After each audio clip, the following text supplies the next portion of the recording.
I think they need enough to make informed decisions. So a good example would be a new vaccine that's come out, let's say for H1N1.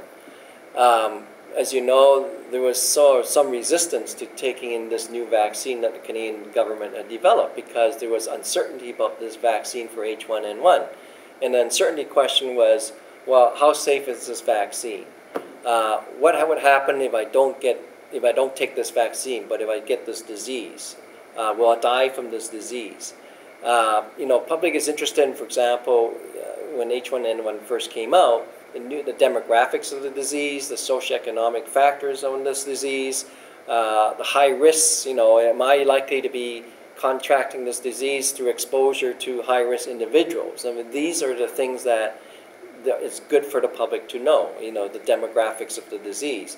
On the other hand, it comes to a point where the public is not interested in airing nitty-gritty details about this of H1N1. They may not be interested in the molecular biology of H1N1, but they want to know information about the latest vaccine. Has it been tested? Has it been deemed safe to be used? What are the side effects associated with the vaccine? Those are the things that the public would know as it pertains to them if they take the vaccine. And some of this information they can get from their family doctors or from recognized health sources such as the Center for Disease Control or the WHO. But in most cases, they probably won't rely on the media itself because sometimes the public deem the media as an unreliable source of information, secondhand, and they prefer to hear it from the experts. Well, I think that the public isn't interested in knowing about the minute advances that scientists make because science moves along in terribly small and slow increments. And they don't need to know about those small increments. The breakthroughs that scientists make are really quite infrequent.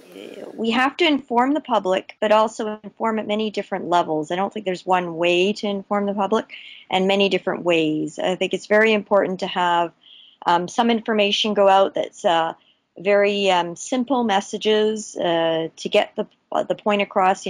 Science has shown through many studies that just the act of hand washing with paper towel goes a long way to controlling infection. If everybody so they started this whole campaign, you may have noticed, around the time of worrying about H1N1 flu, to really get people to sort of wash their hands, and they installed a lot of paper towel dispensers because they don't work as well as the air or these air blade kind of hand cleaners. And so basically, there's sort of simple messages you can send out.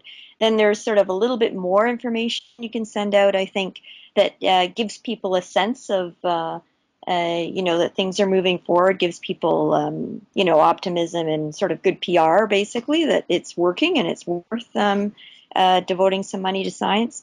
I think, thirdly, though, you do need some more detailed information for the people. There are many people, we have friends who are not at all in science who just, have a very just basic interest and like reading about science and just are very fascinated.